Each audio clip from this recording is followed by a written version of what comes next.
Class 11-এর দ্বিতীয় সেমিস্টারের বাংলা বিষয়ে ছাত্রছাত্রীদের এবছর কিন্তু বাংলার সহায়ক পাঠ হিসেবে সৈয়দ মুজতবা আলীর লেখা পঞ্চতন্ত্র নামক গল্পগ্রন্থের সহায়ক পাঠ অংশের নির্বাচিত 4টি গল্প পড়তে হবে। সেখানে তোমাদের মোটে 4টি গল্পের মধ্যে প্রথম গল্পটি হচ্ছে বই কেনা, দ্বিতীয় গল্প হচ্ছে আজব শহর কলকাতা, তৃতীয় গল্প হচ্ছে 25শে বৈশাখ এবং চতুর্থ গল্পটি হচ্ছে আড্ডা। এই 4টি গল্প সহায়ক পাঠ হিসেবে কিন্তু পড়তে হবে। আজকে সেই সহায়ক পাঠ অংশ থেকে যে দ্বিতীয় গল্পটি রয়েছে আজব শহর কলকাতা, তাই নিয়ে আলোচনা করব। নমস্কার বন্ধুরা, বাংলা ক্লাসেস বাই জিৎ চ্যানেলে তোমাদের সকলকেই স্বাগত জানাই। ভিডিওটা শুরু করার আগে একটা অনুরোধ, ভিডিওটা ভালো লেগে থাকলে অবশ্যই ভিডিওটিকে একটি লাইক করে বন্ধুদের সঙ্গে শেয়ার করতে ভুলবে না।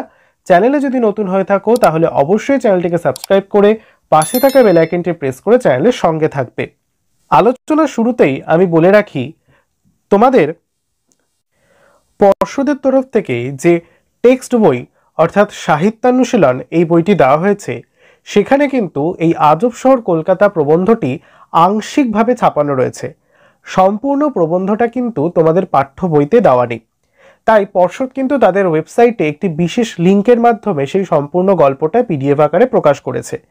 আমি চেষ্টা করব ওই পিডিএফ এর লিঙ্কটা এই ভিডিও ডেসক্রিপশনে দিয়ে দেওয়ার, অথবা এই গল্প থেকে অর্থাৎ এই ভিডিও থেকে কিন্তু তোমরা সম্পূর্ণ গল্পটা জেনে যাবে। আমি কিন্তু সেই পিডিএফটা থেকে তোমাদের আজকে পড়াবো। প্রথমে এই যে গল্পটা সৈয়দ মুজতবা আলীর লেখা আজব শহর কলকাতা, তার লেখক পরিচিতি বা প্রাবন্ধিক পরিচিতি সম্পর্কে সংক্ষিপ্ত একটা ধারণা নেব। প্রাবন্ধিক সৈয়দ মুজতবা আলীর জন্ম হয়েছিল বাংলাদেশের সিলেট জেলার অন্তর্গত করিমগঞ্জে 1904 খ্রিস্টাব্দের 13ই সেপ্টেম্বর। বর্তমানে এই অঞ্চলটি আসামের অন্তর্ভুক্ত। তার লেখনী বৈশিষ্ট্য বা লেখক বৈশিষ্ট্য হিসেবে আমরা জানতে পারি তিনি ছিলেন বহু ভাষাবিদ। প্রায় 15টি ভাষার জ্ঞানের দক্ষতা তিনি নিজের মধ্যে রেখেছিলেন। তার লেখনীতে সমাজ সচেতনতা, বাস্তবমুখী এবং সাহিত্য রস কিন্তু যথেষ্ট পরিমাণে রয়েছে। দেশ বিদেশের নানা জাতীয় সমাজ সম্পর্কে তিনি বিচিত্র অভিজ্ঞতা অর্জন করেছিলেন দেশ ভ্রমণ এবং বই পড়ার মধ্যে থেকে। সরস, প্রাণবন্ত এবং বৈঠকি সাহিত্যে তিনি ছিলেন একজন সিদ্ধ হস্ত প্রাবন্ধিক। আমাদের এই যে পাঠ্য আজব শহর কলকাতা, তার মূল উৎসগ্রন্থ হচ্ছে পঞ্চতন্ত্র নামক রম্য রচনা। পঞ্চতন্ত্রে সর্বমোট 35টি গল্প এরকম রয়েছে, যার মধ্যে থেকে আমাদের আজব শহর কলকাতা এই গল্প গ্রন্থটি পঞ্চতন্ত্রের 13 সংখ্যক গল্প।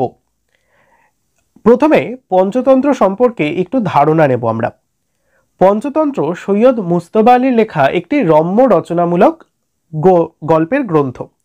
এবার তোমরা প্রশ্ন করতে পারো যে রম্য রচনা কি? রম্য রচনা হলো এক প্রকার হালকা বৈঠকি চালে ঘরোয়া মেজাজে লঘু হাস্যরসাত্মক রম্য কল্পনাযুক্ত যে কোনো গদ্য রচনাকেই আমরা রম্য রচনা বলতে পারি। অর্থাৎ এই প্রকার রচনার মধ্যে একটু ঘরোয়া আমেজ থাকবে, যেন মনে হবে প্রাবন্ধিক আমাদের ঘরের কেউ। ঘরে যেরকমভাবে মানুষ, পরিবারের লোকজন একে অপরের সঙ্গে কথা বলে, সেরকম ঢঙে এগুলো অনেকটা লেখা হয়ে থাকে। এর মধ্যে একটু লঘু হাস্যরসাত্মক বা একটু কমেডির ছোঁয়া থাকবে এবং কিছু রম্য অর্থাৎ কল্পনার ছোঁয়া থাকবে। এইরূপ গদ্য রচনাকেই রম্য রচনা বলা হয়ে থাকে। প্রকৃতপক্ষে বেলেস লেটার্স নামক ফরাসি অভিধায় অভিহিত এক প্রকার লঘু রচনা, যা ইংরেজি সাহিত্যে 19 শতকের শেষ ও 20 শতকের শুরুতে প্রচলিত হয়েছিল, সেখান থেকে এই রম্য রচনার সূত্রপাত হয়েছে। এই ধরনের লঘু প্রবন্ধধর্মী রচনা বা ফাইন রাইটিং এর কথা অষ্টাদশ শতকের সূচনায় দ্য টেইলার নামক সাময়িক পত্রের একটি সংখ্যায় জনাথন সুইফট প্রথম ব্যবহার করেছিলেন। আমাদের যে পাঠ্য আজব শহর কলকাতা এই প্রবন্ধে আমরা লক্ষ্য করব প্রাবন্ধিক অত্যন্ত হাস্যরসাত্মকভাবে কলকাতা শহরের নানা আজব দিককে তুলে ধরেছেন পাঠকের কাছে। কখনো কলকাতার বুকে এক ফ্রেঞ্চ বুকশপের বর্ণনা, কখনো বা প্রাবন্ধিকের অর্থহীন ফরাসি শুনে মেম সাহেবের ভূয়সী প্রশংসা, আবার কখনো বাঙালি ছেলের ফরাসি পাঠের ইচ্ছা ইত্যাদি এরকম বিচিত্র নানাবিধ বর্ণনা আড্ডার মেজাজে ফুটিয়ে তুলেছেন প্রাবন্ধিক। শেষে অন্য একদিন আবার হবে এই অজুহাতে হঠাৎই প্রবন্ধটি শেষ করেছেন। তাহলে কি গল্পটা পড়ার ইচ্ছা জাগলো তো মনে? তাহলে সবার আগে তোমরা কি করবে? তোমাদের যে পাঠ্য বইটা রয়েছে সেটা সামনে রাখবে, কারণ আংশিক যেটুকুনি অংশ তোমাদের রয়েছে সেটা কিন্তু পড়তে সাহায্য হবে।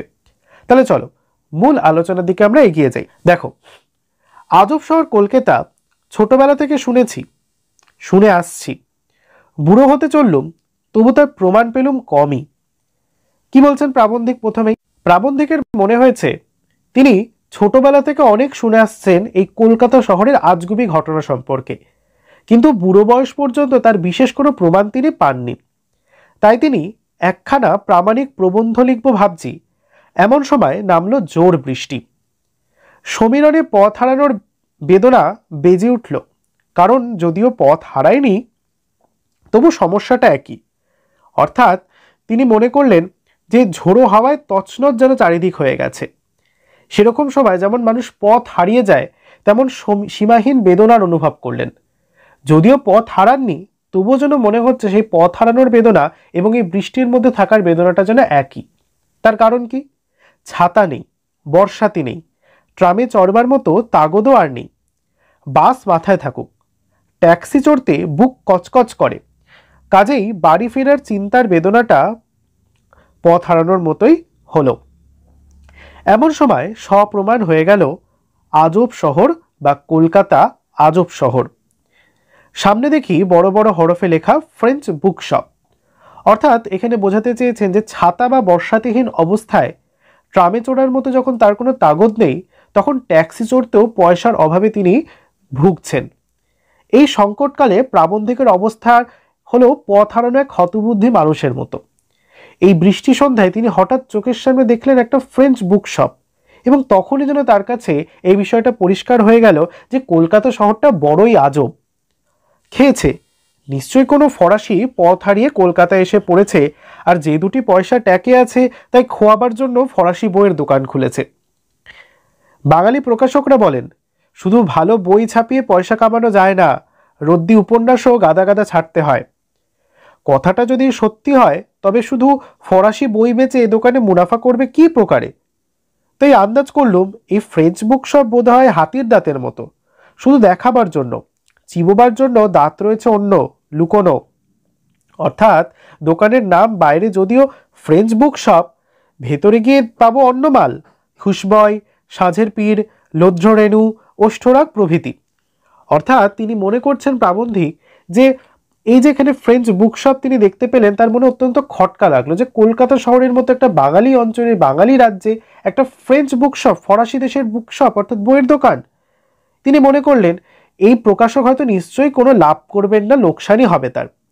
কিন্তু হঠাৎই তার মনে পড়ে গেল যে দোকানের বহিরঙ্গে যতই ফরাসি গন্ধ থাকুক না কেন, ভেতরে নিশ্চয়ই খুশবাই, সাঁঝের পীর, লৌধ্ররেণু, ওষ্ঠরাগ প্রভৃতির মতো রদ্দি রদ্দি বাংলা বই পাওয়া যাবে। এর অনুমানও প্রাবন্ধিক ঠিক করে নিলেন। সেই ভরসায় ঢুকলুম। বৃষ্টিটাও জোরে নেমেছে। না, আজব শহর কলকাতাই বটে। শুধু ফরাসি বই বেচে এই লোকটা পয়সা কামাতে চায়। গাদা গাদা হলদে আর সাদা মলাটওয়ালা ইস্তার ফরাসি বই, কিছু সাজানো গোছানো, কিছু যত্রতত্র ছড়ানো। ফরাসি দোকানদার কলকাতায় এসে বাঙালি হয়ে গিয়েছে, বাঙালি দোকানদারেরই মতো বইগুলো সাজিয়েছে। ঠিক এতদূর কিন্তু দেখবে তোমাদের বইতে রয়েছে। তারপরে কিন্তু অনেকগুলো লাইন বা প্যারা গ্যাপ রয়েছে, কোন প্যারা থেকে এখান থেকে জেনে নাও। বইগুলো সাজিয়েছে টাইপরাইটারের হরফ সাজানোর মতো করে। অর্থাৎ সিজিলটা যার জানা আছে সে চোখ বন্ধ করেই ইচ্ছে মতো বই বের করে নিতে পারবে। যে জানে না তার কোমর ভেঙে 3 টুকরো হয়ে যাবে। এখানে বোঝানোর চেষ্টা করছেন যে তিনি যখন ওই ফ্রেঞ্চ বুকশপের ভেতরে ঢুকলেন কৌতূহলবশত, তখন তিনি দেখতে পেলেন যে ফরাসি বই বিক্রেতার দোকান আদতেই ফরাসি বইয়ের দোকান, কোনো এখানে ভারতীয় বই বা বাংলা বই এখানে তিনি রাখেননি। শুধু ফরাসি বই বিক্রি করে তিনি লক্ষ্মী লাভ করতে চেয়েছেন। দোকানের মধ্যে হলুদ, সাদা, মলাটলা প্রচুর ফরাসি বই রয়েছে, কিন্তু সেগুলো যথেষ্ট পরিপাটি করে সাজানো গোছানো। আবার কিছু অগোছালো বইও রয়েছে। প্রাবন্ধিকের মনে হলো ফরাসি দোকানদার কলকাতার বাইরের দোকান খুলে যেন বাঙালিই হয়ে গেছেন। বইয়ের দোকানে সাজানো গোছানো ধরন যেমন টাইপরাইটারদের হরফ সাজানো সেরকম। টাইপরাইটারে যেমন শব্দ সাজানো গোছানো থাকে, তেমনই যেন এখানকার অবস্থার বইগুলো সেরকম।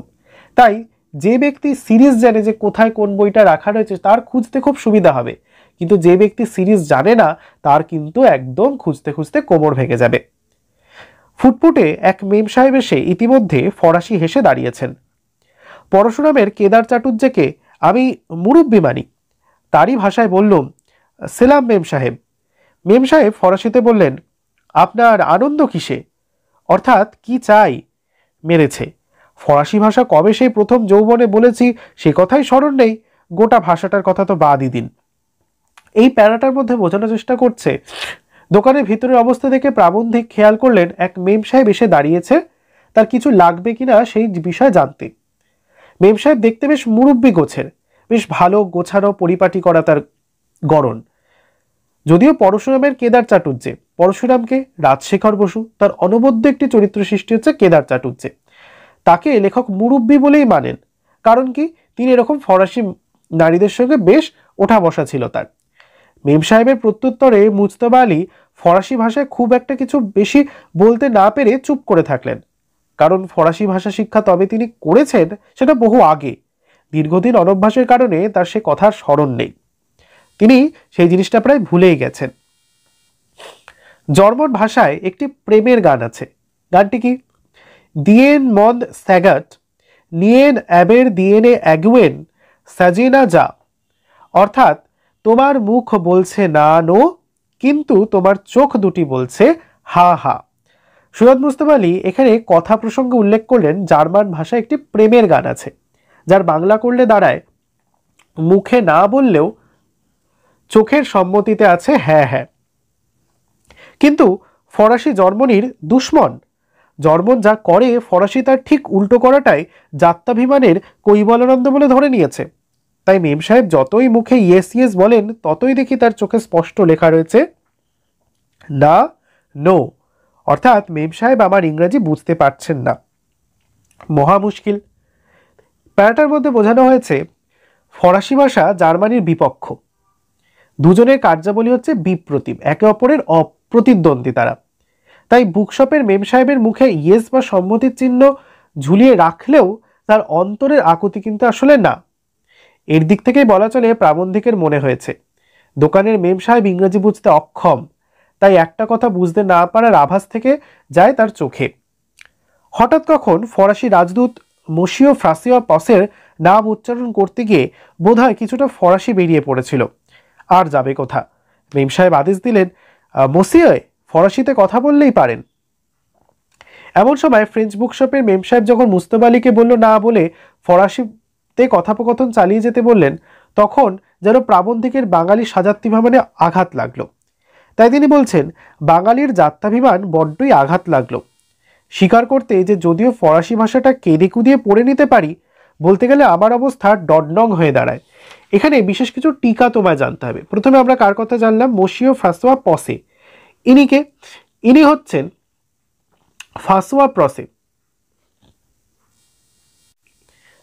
যিনি ছিলেন ফ্রান্সের একজন রাজদূত। রাজা বা সম্রাট নবাবদের সংবাদ আনার কাজে এনাকে প্রেরণ করা হতো। সেই ফরাসি রাজদূতের কথা এখানে প্রাবন্ধিক উল্লেখ করেছেন। আর একটা আমরা কথা পাচ্ছি ডডনং। কোথায় রয়েছে লাইনটা ভালো করে একটু লক্ষ্য করবে। এই যে ডডনং, ডডনং শব্দটার অর্থ কি? এটি একটি লোকশ্রুতি। ৬৬ নং কলিকাতাকে মূর্খতা ও অজ্ঞানবশত জনৈক ব্যক্তি ডডনং কলকাতা বলেছিল। তাই মূর্খতা, উদাসীনতা, নির্বুদ্ধিতা, অমনোযোগিতা বোঝাতে ডডনং শব্দবন্ধটি এখানে ব্যবহার করা হয়েছে। তাই নিজেকেই কবি ডডনং বলে, অর্থাৎ মূর্খ বা হচ্ছে অজ্ঞানী ব্যক্তি বলে প্রাবন্ধিক দর্শিয়েছেন এখানে। তিনি ভাবলুম দুগ্গা বলে ঝুলে পড়ি। এই মেম সাহেব যদি কলকাতার বুকের ওপর বসে বাংলা এমনকি ইংরাজিও না বলতে পারে, তবে আমি ফ্রান্স থেকে হাজারো মাইল দূরে দাঁড়িয়ে টুকিটাকি ফরাসি বললে এমন কোনো বাইবেল অশুদ্ধ হয়ে যাবে কি? তিনি মনে করলেন যে এবার দুগ্গা বলে ঝাঁপিয়ে পড়ি। উনি যখন বলছেন ফরাসিতে কথা বলতে, তখন ফরাসিতেই বলি। ইনি যখন এখানে এসে বাংলা ইংরেজি ঠিকঠাক বুঝতে পারছেন না, আমি তো ফ্রান্স থেকে কত দূরে, তাহলে তো আমি ফ্রান্সের ফরাসি ভাষা এখানে ভুলভাল বললেও তিনি কিছু মনে করবেন না। 10 বছরের পুরনো মরচে ধরা জমপড়া ছাতিমাথা ফরাসি তানপুরাটা তার বেঁধে বড়জলালের মতো ইমন কল্যাণ সুর ধরলুম। তাই এখানে একটা খুব হাস্যরসাত্মক চাল এনেছেন তিনি। তিনি বলছেন যে বুকের সাহস জোগাড় করে সেই ফ্রেঞ্চ বুকের মেম সাহেবের সাথে তিনি তার 10 বছর পুরনো যে জার্মান ভাষা, ফ্রেঞ্চ ভাষা, সেই ফ্রেঞ্চ ভাষার যে সুরতন্ত্রী তানপুরা রয়েছে, সেই তানপুরার তারগুলোকে সঠিকভাবে করে বরজলালের মতো ইমন কল্যাণ সুরে তিনি যেন একটা ফরাসি ভাষায় কথা বলা শুরু করলেন। এবং কি আনন্দ, কি আনন্দ! মেম সাহেবও বুড়ো রাজা প্রতাপ রায়ের মতো আমার ফরাসি শুনে কখনো আহাহা বাহবা বাহবা বলেন, কখনো গলা ছাড়িয়ে গান গাহো বলেন। এই হলো ফরাসি যাত্রার গুণ। হাজারো দোষের মধ্যে একটা কিছু ভালো দেখতে পেলেই প্রশংসায় পঞ্চমুখ হয়ে ওঠেন। আমায় আর পায় কে? আপনাদের আশীর্বাদে, তার শ্রীগুরুর কৃপায় তখন ব্যাকরণকে গঙ্গাযাত্রায় বসিয়ে উচ্চারণের মাথায় ঘোল ঢেলে চালালুম আমার ধেনুমার্কা ফরাসি স্যাম্পেন। মেম সাহেব খুশ, আম্মতর। এখানে বলছে ফরাসি মেম সাহেব কথোপকথনের সময় মুজতবা আলীর ফরাসি ভাষার প্রশংসা করেন। তা শুনে আলী সাহেব ব্যাকরণ না মেনে নিজস্ব ঢঙে, নিজস্ব উচ্চারণে, যে বলছেন লাইনটা, ব্যাকরণকে গঙ্গাযাত্রায় বসিয়ে দিয়ে উচ্চারণের মাথায় ঘোল ঢেলে, অর্থাৎ ব্যাকরণের কোনো নিয়মবিধি না মেনে নিজস্ব উচ্চারণ পদ্ধতির দ্বারা কথোপকথন চালাতে থাকেন। এতে মেম সাহেব কিন্তু বেশ খুশি হন। খুশি মনে প্রাবন্ধিকের প্রয়োজনীয় বইয়ের ফর্দ, এই যে পরের লাইনে বলছে, অতি সযত্নে তিনি আমার বইয়ের ফর্দ টুকে নিলেন। বই আসামাত্র আমায় খবর দেবেন সে ভরসাও দিলেন। সঙ্গে সঙ্গে 7 সমুদ্র 13 নদীর এপারে বিদেশির সঙ্গে মাতৃভাষায় কথা কইতে পাওয়ার আনন্দে সুখ দুঃখের 2-4টে কথাও বলে ফেললেন। মাত্র 3 মাস হলো এদেশে এসেছেন, তাই ইংরাজি যথেষ্ট জানেন না, তবে কাজ চালিয়ে নিতে পারেন।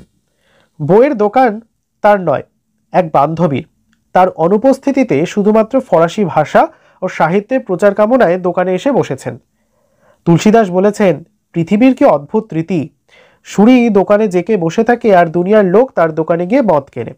ওদিকে দেখো, দুধওয়ালাকে ঘরে ঘরে ধন্না দিয়ে দুধ বেচতে হয়।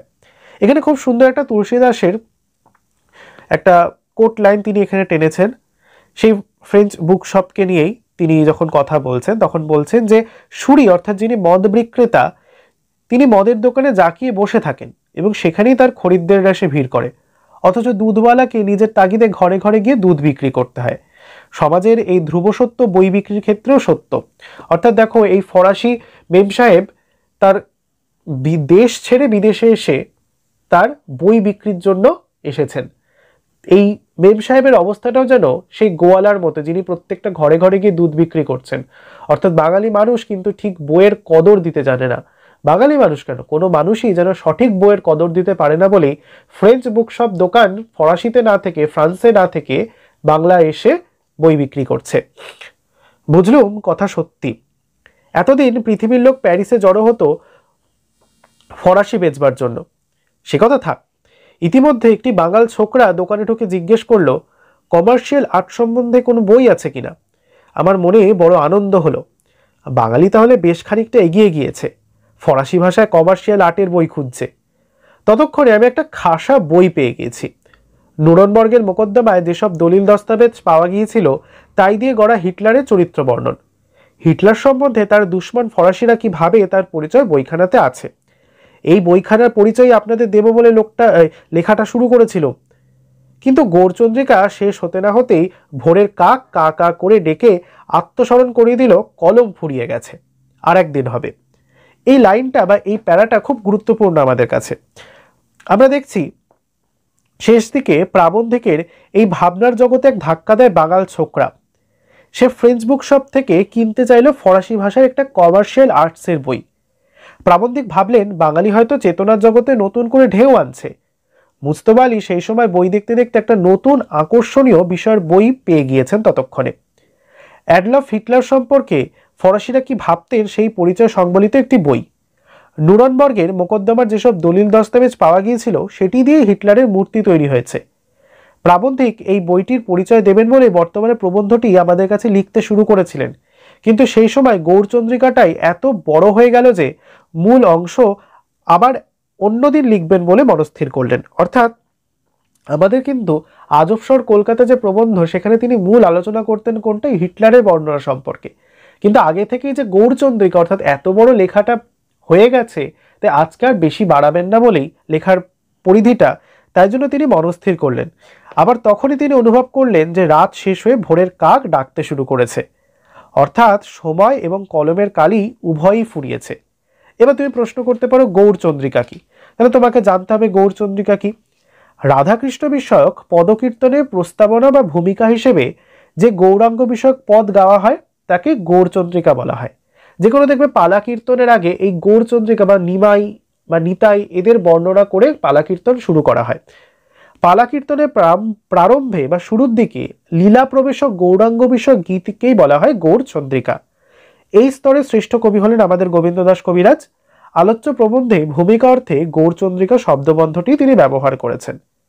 বোঝা গেল তাহলে আসলে আমাদের এখানে আজব শহর কলকাতা এই প্রবন্ধ গ্রন্থটি কতদূর সার্থক, কলকাতাকে কিভাবে তিনি আজব করে তুলেছেন। এই যে প্রবন্ধ, সেখানে আমরা মূল যে প্রতিপাদ্য বিষয়টা জানতে পারলাম সেটা কি? আসলে এই প্রবন্ধে প্রাবন্ধিক সরস ভঙ্গিমায় শহর কলকাতার বৈচিত্র্যময়তা আমাদের সামনে পরিচয় তুলে ধরেছেন। কখনো সেখানে উঠে এসেছে বাঙালিদের ফরাসি সাহিত্যের প্রতি আগ্রহ, কখনো এসেছে ফরাসিদের কলকাতায় আসা, ভাষা প্রচারের চেষ্টার কথা, কখনো বা হিটলারের মতো গুরুগম্ভীর বিষয়, কখনো আবার বরজলালের মতো মজাদার চরিত্রের কথা। সব মিলিয়ে রচনার নির্ভেজাল সরস ভাষারীতি কাহিনীর বুননের অনন্যতায় হঠাৎই প্রবন্ধের ইতি টেনে দিয়েছেন প্রাবন্ধিক। তাই মনে হচ্ছে এটা যেন শেষ হয়েও হইল না শেষ, ছোট গল্পের মতো। সব মিলিয়ে রচনার নির্ভেজাল সরস যে ভঙ্গিমা রয়েছে, আজব শহর কলকাতার সেই আজগুবি কাণ্ডকারখানা বর্ণনায় আমাদের প্রবন্ধটি একটি অভিনব রূপ লাভ করেছে। এই প্রবন্ধ থেকে গুরুত্বপূর্ণ কিছু প্রশ্নের আলোচনা আমাদের চ্যানেলে আমরা করব। সেই আলোচনা প্রশ্নের উত্তর সবে যদি তোমরা পেতে চাও তাহলে কিন্তু অবশ্যই আমাকে কমেন্ট বক্সে জানাতে ভুলবে না। এবং এই যে আজকের আমাদের আলোচনাটা হলো আজব শহর কলকাতা প্রবন্ধ পঞ্চতন্ত্র থেকে তোমাদের যে সহায়ক পাঠ রয়েছে তার সম্পূর্ণ আলোচনাটা তোমাদের কেমন লাগলো সেটাও কিন্তু কমেন্ট বক্সে জানাতে অবশ্যই ভুলবে না। তোমাদের কমেন্টগুলো কিন্তু আমাকে অনেকটা অনুপ্রাণিত করে এবং ভিডিওটাকে এগিয়ে নিয়ে যাওয়ার জন্য কিন্তু প্রেরণা যোগায়। তাহলে দেখা হচ্ছে পরের ভিডিওটিতে পঞ্চতন্ত্রের অন্যান্য গ্রন্থের আলোচনা নিয়ে।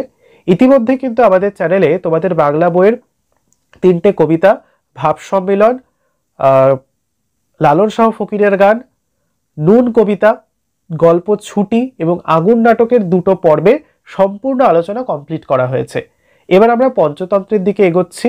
এরপর কিন্তু পঞ্চতন্ত্র সিরিজটা শেষ করার পরই আমরা সাহিত্যের ইতিহাসের দিকে মনোনিবেশ করব। সেই ভিডিওগুলো যদি পেতে চাও তাহলে কিন্তু অবশ্যই চ্যানেলটিকে সাবস্ক্রাইব করে রাখতে হবে এবং পাশে থাকা বেল আইকনটি প্রেস করে রাখতে হবে যাতে সবার আগে তোমরা নোটিফিকেশনটা পাও। চ্যানেলের ডেসক্রিপশন বক্সে আমাদের হোয়াটসঅ্যাপ চ্যানেল, ফেসবুক গ্রুপের লিঙ্ক দেওয়া রয়েছে, তোমরা সেখানেও চাইলে যুক্ত হতে পারো ফার্দার কোনো নোটিশের জন্য।